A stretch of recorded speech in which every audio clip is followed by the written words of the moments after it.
warahmatullahi wabarakatuh. Nama saya Muhammad Fahur Rozi, NIM 0401022101. Saya dari kelas C1 Program Studi Pengembangan Masyarakat Islam Fakultas Dakwah dan Komunikasi UIN Sunan Ampel, Surabaya. Di sini saya akan mempresentasikan tentang sahabat Abu Bakar Siddiq radhiyallahu anhu.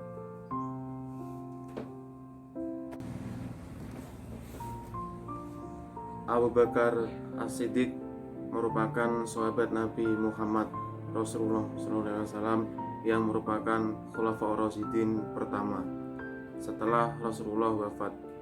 Abu Bakar Siddiq meneruskan perjuangan memimpin umat Islam. Abu Bakar As-Siddiq menjadi khalifah yang periode 632 sampai 634 Masehi atau 11 sampai 13 Hijriah di Madinah. Abu Bakar Siddiq memiliki nama asli Abdullah bin Utsman atau Abu Khufahah. Nabi Muhammad memberi gelar Abu Bakar dengan As-Siddiq karena sifat benar. Abu Bakar selalu berkata benar. Dia membenarkan apa yang dilakukan dan dikatakan oleh Nabi Muhammad Rasulullah SAW. Jauh sebelum menjadi khalifah, Abu Bakar sudah lebih dulu bersahabat dengan Nabi Muhammad, yakni sejak remaja. Abu Bakar hanya memiliki perbedaan usia 2 tahun dengan Nabi Muhammad. Abu Bakar remaja dikenal memiliki sifat yang sabar, cerdas, lembut, serta jujur. Kedekatan itu membuat Abu Bakar dikenal sebagai sahabat utama Nabi Muhammad SAW. Abu Bakar juga termasuk orang yang pertama masuk Islam atau dikenal dengan As-Sabiqunal Awwalun. Sejak itu dia selalu setia berada di sisi Rasulullah SAW. Abu Bakar menemani Rasulullah menyebarkan Islam. Abu Bakar juga ikut dalam berbagai peperangan dan melindungi Rasulullah SAW.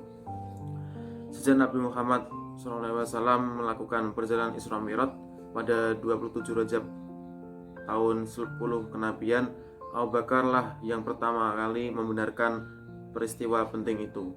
Dari situlah nama Abu Bakar menjadi Abu Bakar As-Siddiq atau pembenar. Abu Bakar juga menjadi teman setia Rasul saat hijrah ke Madinah. Bahkan ia rela melindungi Rasul ketika diburu oleh kaum kafir Quraisy sampai harus bermalam di Gua Thur. Selama di dalam gua, Abu Bakar tidak berhenti mengkhawatirkan kondisi Rasulullah. Dia sangat takut jika kaum kafir Quraisy mengetahui keberadaan mereka dan membunuh Rasulullah SAW. Hingga Abu Bakar pun tak kuasa menahan tangis pada saat di dalam gua tersebut. Rasulullah pun menenangkan Abu Bakar. Rasulullah bersabda bahwa Allah Subhanahu wa taala akan selalu melindungi orang yang beriman. Saat Nabi Muhammad meninggal dunia, Abu Bakar termasuk sahabat yang paling bersedih. Namun Abu Bakar tak larut dalam kesedihannya. Setelah itu, para sahabat langsung menyusun strategi untuk meneruskan perjuangan Rasulullah SAW. Abu Bakar pun terpilih sebagai khalifah berdasarkan hasil musyawarah, termasuk dari kaum Ansor serta dari kaum Muhajirin. Abu Bakar terpilih sebagai khalifah untuk mengisi kekosongan pemerintahan dengan sejumlah alasan, yakni orang pertama yang membenarkan peristiwa Isra dan Mi'raj Nabi Muhammad SAW, orang yang setia mendampingi Nabi Muhammad ketika hijrah, dan sosok yang selalu dan sangat gigih dalam melindungi orang yang memeluk agama Islam selama menjadi khalifah. Ada banyak pelajaran yang dapat diteladani dari sosok Abu Bakar Siddiq.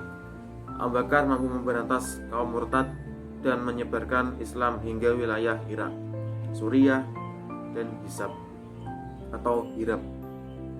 Abu Bakar juga mampu memerangi nabi palsu. Abu Bakar meninggal di usia 63 tahun pada tahun ke-13 Hijriah. Beliau dimakamkan di sebelah makam Nabi Muhammad Rasulullah SAW. Sebelum wafat, Abu Bakar masih memiliki pikiran nasib umat Islam. Dia mewasiatkan kekhalifahannya digantikan oleh Umar bin Khattab radhiyallahu an. Setelah itu, seluruh pendapat Abu Bakar As-Siddiq yang diperoleh selama menjadi khalifah diberikan ke Baitul Mal. Setelah Abu Bakar As-Siddiq wafat, Umar bin Khattab, Utsman bin Affan, dan Ali bin Abi Thalib melanjutkan kepemimpinan Khulafaur Rasyidin.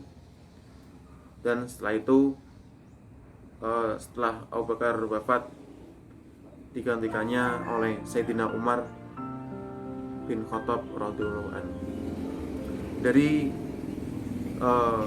kisah-kisah Abu Bakar As-Siddiq radhiyallahu an dapat kita teladani, yaitu kita harus senantiasa jujur, senantiasa membenarkan apa yang sebenarnya kita terjadi, atau membenarkan apa yang sebenarnya terjadi di lingkungan kita. Selain itu, kita bisa meneladani akhlak Abu Bakar dengan selalu mendampingi orang-orang yang benar atau orang-orang yang berada di jalan kebenaran. Selain itu, kejujuran harus kita kembangkan atau kita lakukan di dalam diri kita sendiri dengan cara kita harus berkata ataupun kita harus senantiasa berbicara dengan sebenarnya atau berkata dengan apa adanya. Oleh karena itu, akhlak-akhlak sahabat Abu Bakar As-Siddiq radhiyallahu an sangat banyak untuk diteladani, mulai dari kejujuran, kecerdasan, dan juga membenarkan apa yang sebenarnya terjadi dalam peristiwa ataupun dalam lingkungan kita. Terima kasih. Mungkin itu saja yang dapat saya sampaikan. Semoga apa yang saya sampaikan bisa bermanfaat dunia dan akhirat. Bila ada kesalahan, itu datangnya dari saya pribadi, dan bila ada kelebihan, itu datangnya dari Allah Subhanahu wa taala. Sekian dari saya. Wassalamualaikum warahmatullahi wabarakatuh.